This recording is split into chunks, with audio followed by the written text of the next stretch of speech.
قسم جس کے ہاتھ میں میری جان ہے، تم میں کا کوئی شخص اس وقت تک مومن نہیں ہو سکتا جب تک کہ میں اس کے نزدیک اس کی اولاد سے، اس کے والدین سے اور دنیا کے سارے لوگوں سے بڑھ کر کے محبوب نہ بن جاؤں۔ تو عرض کر رہا تھا ساتھیوں، اللہ کے رسول صلی اللہ علیہ وسلم کی محبت ہمارے اور آپ کے اوپر فرض اور واجب ہے۔ جب تک ہم آپ صلی اللہ علیہ وسلم سے محبت نہیں کریں گے اس وقت تک ہمارا ایمان صحیح نہیں ہوگا، اور یہ محبت جس قدر کم ہوتی جائے گی اسی قدر ہمارا ایمان کم ہوتا جائے گا۔ اگر بالکل ہی محبت ختم ہو گئی تو ہمارا ایمان بالکل ختم ہو گیا، اور بالکل محبت مکمل ہو گئی تو ہمارا ایمان بھی مکمل ہو گیا۔ لیکن ساتھیوں، یہ محبت جو ہے خالص دل جذبے کا نام ہے۔ محبت جو ہے خالص دلی جذبے کا نام ہے۔ یہ کیسے جانا جائے کہ کس کو کسی سے محبت ہے؟ اگر کوئی بیٹا عمومی طور پر، فطری طور پر لوگوں کو اپنے والدین سے محبت ہوا کرتی ہے نا، لیکن اگر ایک شخص ہے جو والدین کی زیارت کو کبھی جاتا ہی نہیں، 2 سال ہو گئے ہیں ٹیلی فون کر کے پوچھتا بھی نہیں ہے، یہ بھی نہیں خبر لیتا کہ والدین زندہ ہیں کہ مردہ ہیں، یہ بھی نہیں خبر لیتا کہ والدین کی حالت تنگی کی ہے کشادگی کی ہے، خرچ اپنا بھیجتا ہی نہیں بلکہ خود کما رہا ہے اور کھا رہا ہے اور اپنے بچوں کو بھیج رہا ہے، والد پریشانی کی حالت میں ہے، تو لوگ اسے کیا کہیں گے کہ اسے اپنے والد سے محبت ہے؟ قطعاً نہیں کہیں گے۔ تو ساتھیوں، اس بات کو ہمیشہ ذہن میں رکھیں، محبت خاص دلی جذبے کا نام ہے۔ کسی شخص کے بارے میں کیسے معلوم ہو کہ آیا ہمیں اس سے محبت ہے کہ محبت نہیں ہے؟ فلاں آدمی فلاں سے محبت کرتا ہے کہ نہیں محبت کرتا ہے؟ مسلمان اللہ سے محبت کرتا ہے کہ نہیں کرتا ہے؟ مسلمان اللہ کے رسول سے محبت کرتے ہیں کہ نہیں کرتے ہیں؟ مسلمان صحابہ کرام سے محبت کرتے ہیں کہ نہیں کرتے ہیں؟ مسلمان نماز سے محبت کرتا ہے کہ نہیں کرتا ہے؟ مسلمان روزے سے محبت کرتا ہے کہ نہیں کرتا ہے؟ مسلمان ان دینی مجلسوں کو پسند کرتا ہے کہ نہیں کرتا ہے؟ آخر اس کی کچھ علامت اور نشانی بھی تو ہوگی نا، ہے کہ نہیں؟ بغیر علامت اور نشانی اگر ہو تو ہر انسان کہے گا کہ ہاں بھائی مجھے فلاں سے محبت ہے، فلاں سے محبت ہے۔ اسی لیے وہ ایک لطیفہ بیان کیا جاتا ہے نا کہ ظاہر بات ہے اس کے اندر حقیقت کم ہے لیکن بناوٹ اس میں زیادہ ہے، کہ لیلا سے شادی کرنے کے لیے بہت سے لوگ قطار باندھے کھڑے ہوئے تھے کہ ہاں اس سے میں شادی کروں گا، اس سے میں، اس سے میں، اس سے میں، ہے نا۔ لیلا نے آزمانا چاہا کہ آخر کون میری محبت میں سچا ہے، کون میری محبت میں سچا ہے، کس کا دعویٰ صحیح ہے؟ تو اس نے ایک چھری بھیجی، ہے کہ نہیں، اور چھری کے ساتھ ایک تھالی بھیج دی، ایک تخت بھیجی، اور کہا کہ جو ہم اپنی محبت میں سچا ہے، لیلا اسے اس کے ران کے گوشت کا ایک ٹکڑا مانگ رہی ہے۔ اب جب چھری اور تھالی کی بات آ گئی، سارے جتنے محبت کے دعویٰ کرنے والے تھے بھاگ کھڑے ہوئے، اور مجنو جو تھا اس نے کاٹ کر کے دے دیا، ہے کہ نہیں؟ تو محبت آزمائی جاتی کہ نہیں آزمائی جاتی؟ تو آیا ہم یہ دیکھیں کہ اللہ کے رسول سے محبت کا دعویٰ ہم کرتے ہیں، بولا جتنے لوگ یہاں پر بیٹھے ہوئے ہیں، بلکہ جتنے لوگ دنیا میں ہیں مسلمان اپنے کہتے ہیں، تو وہ یہ کبھی نہیں کہیں گے کہ ہاں میں اللہ کے رسول سے محبت نہیں کرتا۔ بلکہ پچھلے سال کی بات ہے کہ کچھ لوگ ہمارے شہر کے اندر ہم سے چھپ کر کے، تاکہ ہمیں معلوم نہ ہو سکے، ایک کمرے میں بیٹھ کر کے ایک صاحب کے ہاں عید میلاد النبی منائے، یعنی کھل کر کے نہیں، چھپ کر کے عید میلاد النبی منائے۔ ان کے کمرے میں جو شخص رہا کرتا تھا وہ ہمارے پاس عمومی طور پر آیا جائے، شاگرد ہمارا، اس نے دیکھا کہ آج کمرے میں لوگ نہیں ہیں، کہاں ہے، بڑا پریشان۔ تو ظاہر بات کوئی بھی آدمی جب دیکھتا ہے کہ نہیں ہے تو اس کے لیے پوچھنا چاہتا ہے، معلومات حاصل کرنا چاہتا ہے، تو وہ ٹیلی فون کیا تو معلوم ہوا کہ ایک جگہ لوگ جمع ہیں، ایک جگہ لوگ جمع ہیں۔ واپس آتے ہی کہے دیکھو آج اسے بدعت نہ کہنا، اسے بدعت نہ کہنا، تم لوگ اللہ کے رسول سے محبت نہیں کرتے، تم کیا جانو یہ کیا چیز ہے۔ تو کہنے کا مطلب کہ ہر انسان دعویٰ، حالانکہ مجھے اس شخص کے بارے میں معلوم ہے، اس شخص کے بارے میں معلوم ہے کہ کس قدر وہ دیندار ہے، کس قدر وہ دیندار ہے، اسی طریقے سے معلوم ہے، لیکن کہنے کا مطلب ہے کہ ہر انسان اپنی زبان سے اللہ کے رسول سے محبت کا دعویٰ کرتا ہے، لیکن سوال یہ ہے کہ آخر ہم پہچانیں کیسے کہ کون اپنی محبت میں سچا ہے اور کون جھوٹا ہے؟ ظاہر بات اللہ کے رسول صلی اس وقت موجود رہی ہے کہ چھری اور تھالی بھیجے، کون محبت کا سچا ہے وہ اپنا گوشت کاٹ کر کے دے دے۔ اور جس وقت لوگ موجود تھے اللہ کے رسول سے انہیں آزمایا اور ان لوگوں نے ثابت کر دیا کہ ہاں میں اللہ کے رسول سے محبت کرتا ہوں۔ چنانچہ غزوہ احد کے موقع پر آپ لوگ جانتے ہیں کہ اللہ کے رسول صلی اللہ علیہ وسلم اور مسلمانوں کو شروع کے اندر فتح نصیب ہوئی ہے، لیکن بعد میں مسلمانوں کی تھوڑی غلطی سے، معمولی سی غلطی سے وہ فتح ہار میں بدل گئی۔ پیچھے سے آ کر کے کافروں نے حملہ کر دیا، مسلمان تتر بتر ہو گئے، حتیٰ کہ یہاں تک صورتحال پیدا ہوئی کہ بعض مسلمانوں کو مارنے لگے۔ حضرت حذیفہ رضی اللہ عنہ کے والد یمان خود مسلمانوں کی تلوار سے قتل ہوئے ہیں، یعنی مسلمانوں کی اس بے خبری کا عالم تھا۔ صورتحال یہاں تک پہنچی کہ اللہ کے رسول صلی اللہ علیہ وسلم کافروں کے پورے لشکر کے نرگے میں ہیں اور آپ کے ساتھ صرف 7 آدمی یا 9 آدمی رہ گئے ہیں، 9 آدمی یا 10 آدمی رہ گئے ہیں۔ 3 قریشی تھے اور باقی انصاری تھے، 3 قریشی تھے اور باقی انصاری تھے۔ حضرت انس بن مالک بیان فرماتے ہیں کہ کافروں نے اللہ کے رسول صلی اللہ علیہ وسلم دیکھا تو زور سے آپ کی طرف پھلے، کس لیے؟ تاکہ آپ کو نعوذ باللہ من ذالک، جسے اللہ رحمہ چاہے اسے کون مار سکتا ہے۔ آپ صلی اللہ علیہ وسلم نے جب کافروں کے لشکر کو، پورے لشکر کو اپنی طرف بڑھتے ہوئے دیکھا تو آپ نے فرمایا کون ہے جو ان کافروں کو اللہ کے نبی سے روکے گا؟ اللہ تبارک و تعالیٰ اسے جنت میں داخل کرے گا یا وہ جنت میں میرا ساتھی ہوگا۔ چنانچہ ایک انصاری صحابی بڑھتے ہیں اکیلے کافروں کے پوری جماعت کے سامنے اور لڑتے لڑتے انہیں پیچھے ڈھکیلا اور خود شہید ہو گئے۔ دوسری بار جب یہی دور ہوا آپ نے دوسری بار بھی یہی اعلان کیا، کون ہے جو اللہ کے نبی کی طرف سے دفاع کرے، کون ہے جو ان کو مجھ سے پیچھے ہٹائے گا؟ اللہ تبارک و تعالیٰ اسے جنت میں داخل کرے گا یا وہ جنت میں میرا ساتھی ہوگا۔ دوسرے انصاری بڑھتے ہیں اور لڑتے لڑتے شہید ہو گئے اور کافروں کو پیچھے ہٹانے میں کامیاب ہو گئے۔ اسی طریقے سے 7 کے 7 انصاری شہید ہو گئے ہیں اور اللہ کے رسول صلی اللہ علیہ وسلم کو بچا لیا ہے۔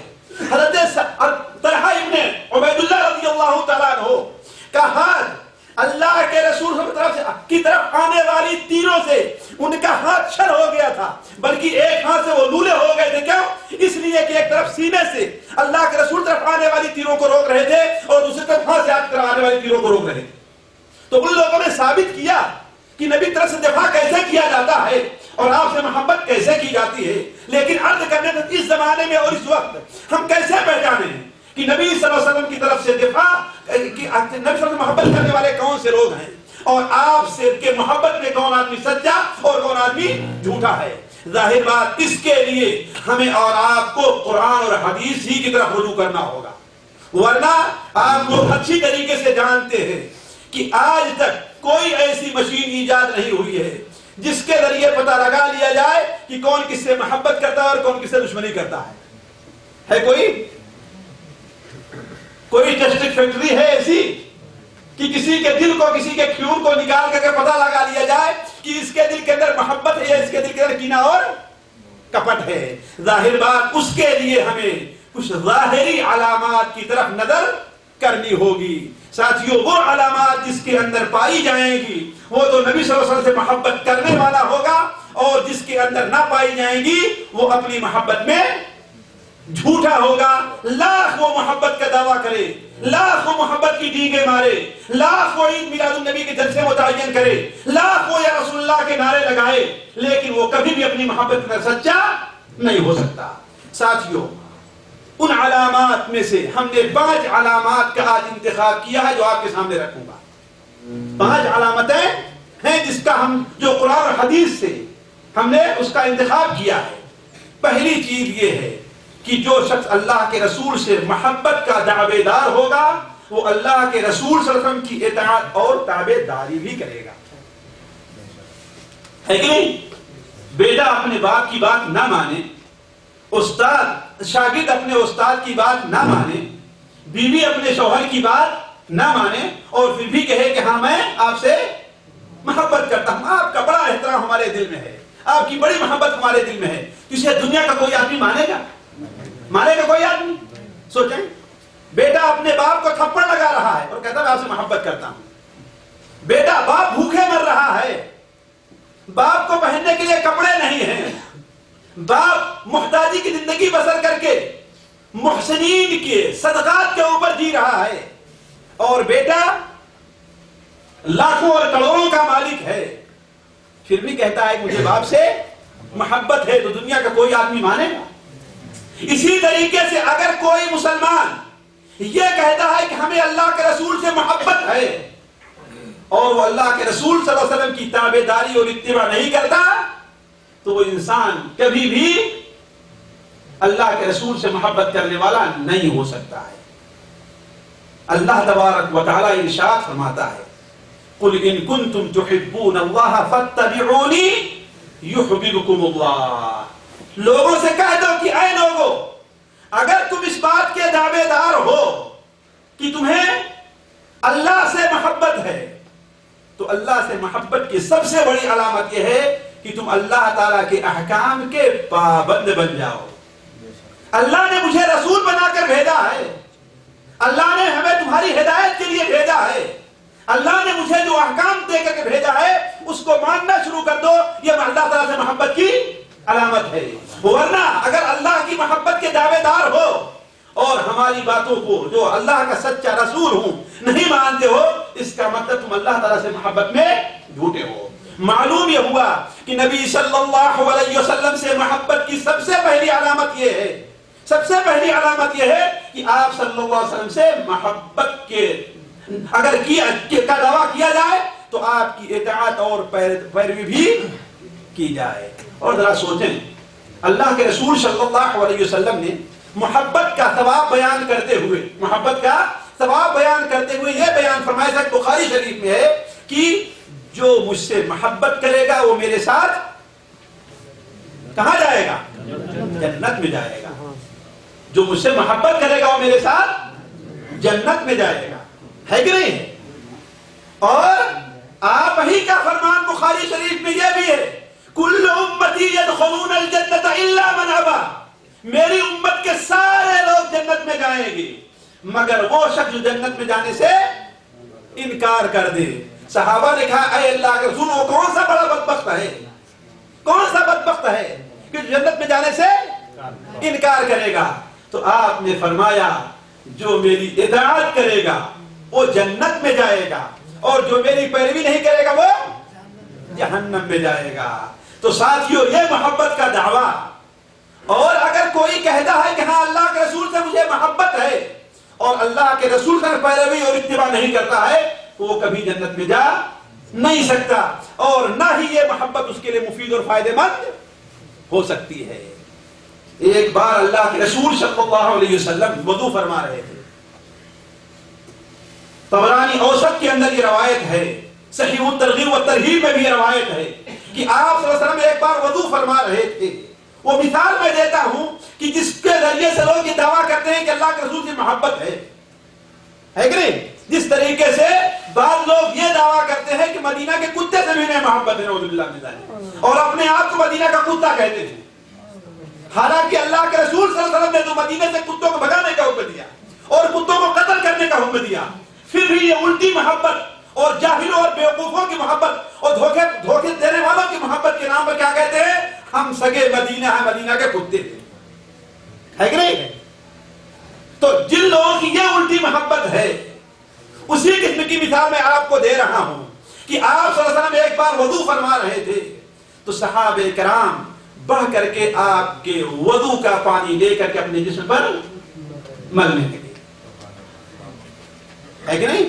یہ محبت ہے، لیکن صرف اتنا کافی، اس کے ساتھ ساتھ جو اہم چیز ہے اس کو مد نظر رکھنا چاہیے۔ یہ محبت تو ابو طالب کو بھی آپ سے ہو سکتی تھی، ہے نا؟ لیکن کیا ابو طالب جنت میں گئے؟ سوچئے، گئے جنت میں؟ کیوں نہیں گئے؟ اس لیے کہ اصل جو محبت ہونی چاہیے تھی کہ جو چیز اللہ کے رسول کو پسند تھی وہ کیا تھی کہ آپ ایمان لے آئے، ہے نا؟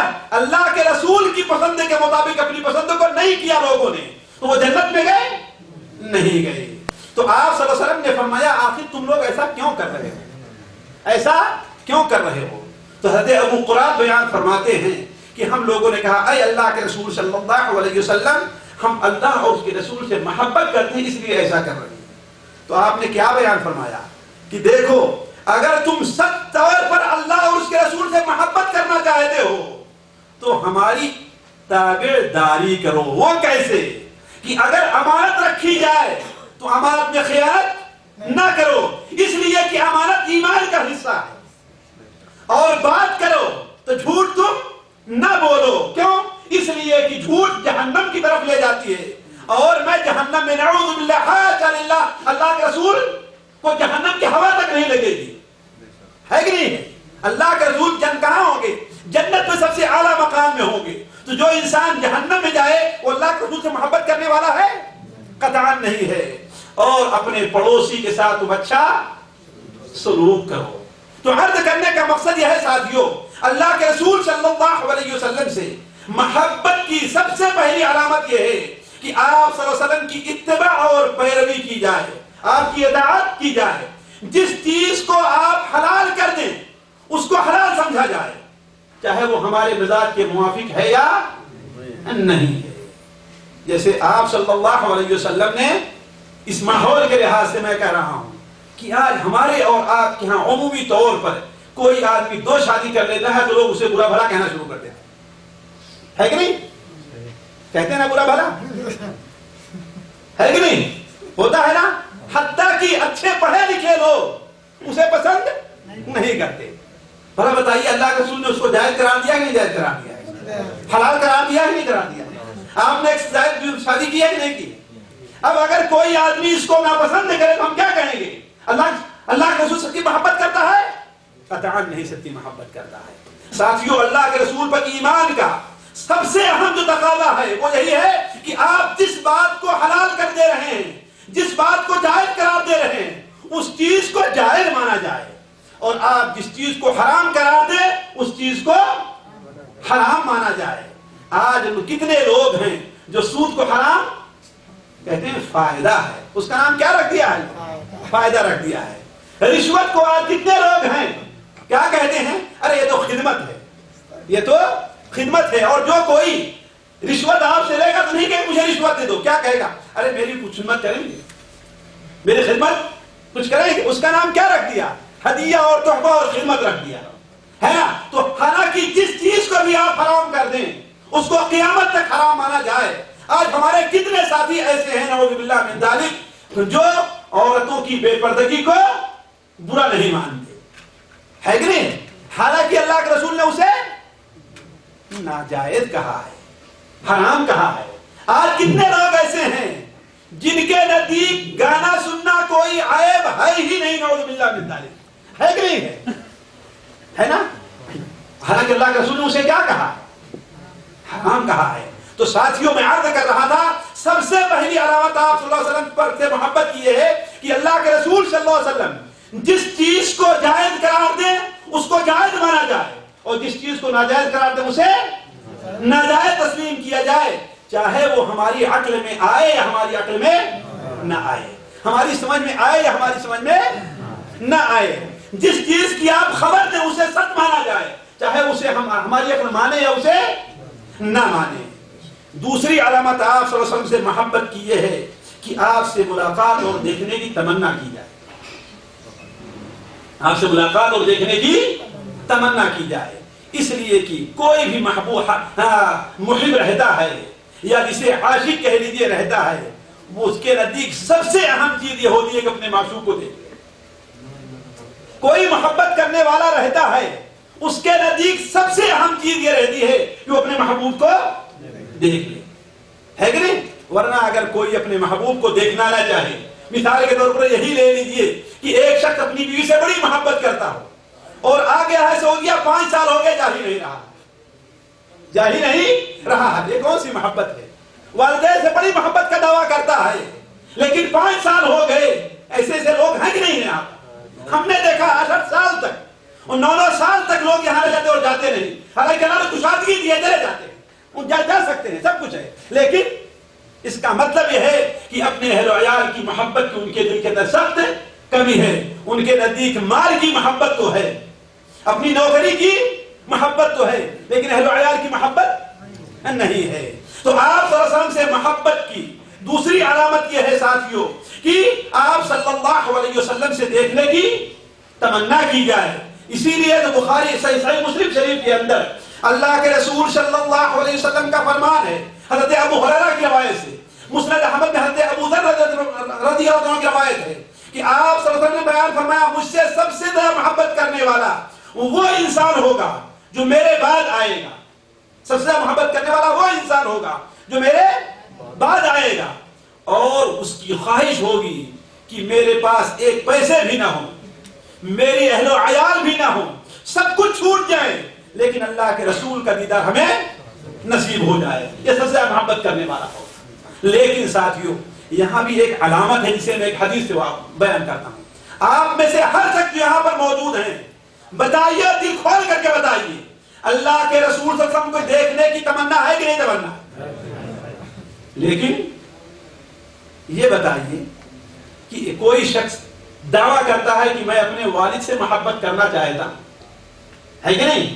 لیکن والد کو میں دیکھنا چاہتا ہوں، لیکن والد تک پہنچنے کا جو راستہ ہے وہ اختیار نہیں کرتا، تو اپنے دعوے میں سچا ہوگا؟ تو بھلا بتائیے، اللہ کے رسول سے پہنچنے کا جو راستہ ہے وہ اختیار کرنا چاہیے کہ نہیں اختیار کرنا چاہیے؟ بغیر اس کے یہ دعویٰ جھوٹا ہوگا۔ صحیح مسلم شریف میں، سنن ابو داؤد میں اور طبرانی کبیر وغیرہ میں بڑی تفصیل کے ساتھ مروی ہے، حضرت ربیعہ ابن کعب رضی اللہ عنہ بیان فرماتے ہیں کہ میں اللہ کے رسول صلی اللہ علیہ وسلم کی خدمت کیا کرتا تھا اور دن بھر آپ کی خدمت کرتا تھا، اور جب رات کو آپ صلی اللہ علیہ وسلم سونے جایا کرتے تھے تو دیر تک میں آپ کی ڈیوڑی پر سر رکھ کر کے لیٹ جایا کرتا تھا۔ کیوں؟ اس لیے کہ رات کو ہو سکتا ہے کہ آپ دوبارہ اٹھیں، آپ کو پانی کی ضرورت ہو، آپ کو کسی چیز کی حاجت ہو تو میں لا کر کے پیش کر دوں۔ ایک دن ایسا ہوا کہ آپ کی ڈیوڑی پر سر رکھا اور مجھے نیند آ گئی، یعنی روزانہ یہ ہوتا تھا، گھنٹہ آدھا گھنٹہ انتظار کیا، جب دیکھا کہ اب آپ سو گئے ہیں سبحان اللہ والحمدللہ کہتے ہوئے، تو میں بھی جا کر کے سو جایا کرتا تھا۔ لیکن ایک دن ایسا ہوا کہ میں ڈیوڑی پر سر رکھا اور مجھے نیند آ گئی۔ رات کے ایک حصے میں اللہ کے رسول بیدار ہوئے اور اپنے دروازے کا پردہ ہٹایا، دروازے پہ کہاں دروازہ لگا ہوا تھا، کہاں تالا بند ہوتا تھا، صرف ایک پردہ سا لٹکا ہوا تھا بس، ہے کہ نہیں؟ آپ کے وہاں پر کوئی دروازہ نہیں تھا۔ آپ نے پردہ اٹھایا تو کیا دیکھتے ہیں کہ میں وہاں پر سو رہا ہوں۔ آپ نے پوچھا ربیعہ تم یہاں کیا کر رہے ہو؟ ہم نے کہا اللہ کے رسول صلی اللہ علیہ وسلم میں سوچا کہ ہو سکتا ہے آپ کو کوئی ضرورت ہو، آپ باہر نکلے تو آپ کے لیے وضو کا پانی یا آپ کی خدمت کے لیے میں تیار ہوں۔ آپ ان کی اس بات سے بہت خوش ہوئے اور فرمایا اے ربیعہ یہ بتاؤ مجھ سے جو کچھ مانگنا ہے مانگ لو، میں یہی بات بتانا چاہتا ہوں آپ کے سامنے کہ کیا ہے اللہ کے رسول سے ملنے کی علامت اور آپ سے تک پہنچنے کی، آپ کو دیکھنے کی نشانی کیا ہے، ذرا سوچیں۔ آپ نے فرمایا اے ربیعہ جو کچھ مانگنا چاہو مانگ لو۔ کہا اے اللہ کے رسول مجھے ذرا سوچنے کا موقع دے دیجیے۔ ظاہر بات ابھی جوان تھے، ان کے پاس گھر نہیں تھا، ان کے پاس کوئی نوکری نہیں تھی، حتیٰ کہ ان کی شادی تک نہیں ہوئی تھی، اس لیے کتنا پیسہ ہی نہیں تک شادی کرتے بیچارے۔ مسجد نبوی کے اندر جو چبوترا بنا ہوا ہے اسی پر آ کر کے لیٹ جایا کرتے تھے۔ نہ ان کے پاس گھر تھا، نہ ان کے پاس کوئی زمینداری تھی، نہ ان کے پاس کوئی نوکری تھی، نہ ان کے بیوی بچے تھے۔ ظاہر بات ایک جوان ہو تو اس کے لیے اور کیا چاہیے اس کے علاوہ، ہے کہ نہیں؟ بہت بڑے بڑے سے جوان ہو، اگر کوئی حاکم یا بڑا آدمی ان سے خوش ہو جائے اور کہے مانگنا مانگ دو، کیا مانگنا ہے، تو ظاہر بات یا تو نوکری مانگے گا یا تو شادی بیوی مانگے گا، ہے کہ نہیں؟ ظاہر بات انسان کی ضرورت ہے، اس پر انسان کو ملامت بھی نہیں کیا جا سکتا، انسان کو ملامت نہیں کیا، انسان کی ضرورت ہے، اللہ نے اس کی فطرت میں رکھی ہے کہ ہر انسان کو بیوی کی ضرورت ہے، پیسے کی ضرورت ہے، نوکری کی ضرورت ہے، ہر انسان کو ضرورت ہے۔ لیکن یہ دیکھنا ہے کہ سوچنے کا معیار کیا ہے، سوچنے کا معیار کیا ہے۔ اس لیے کہ ایک آدمی کسی حاکم کے پاس جائے اور اس سے کتنا مانگے، 10 روپے 15 روپے 20 روپے 50 مانگے، تو یہ کیا ہے؟ حاکم کے مناسب ہے؟ اسی لیے مجھے یاد ہے کہ فارسی کی پہلی کتاب جو ہم نے پڑھا تھا تو اس میں پڑھا تھا کہ سکندر کے پاس ایک فقیر پہنچا تو سکندر نے اس سے کہا کہ ہاں کیا چاہیے؟ تو کہا کہ مجھے 10 دینار 10 درہم چاہیے، 10 درہم چاہیے۔ سکندر نے کہا کہ اللہ کے بندے، کسی بادشاہ سے مانگ رہے ہو، مانگو تو اس کے حال کے مطابق مانگو۔ اب ایک ایسا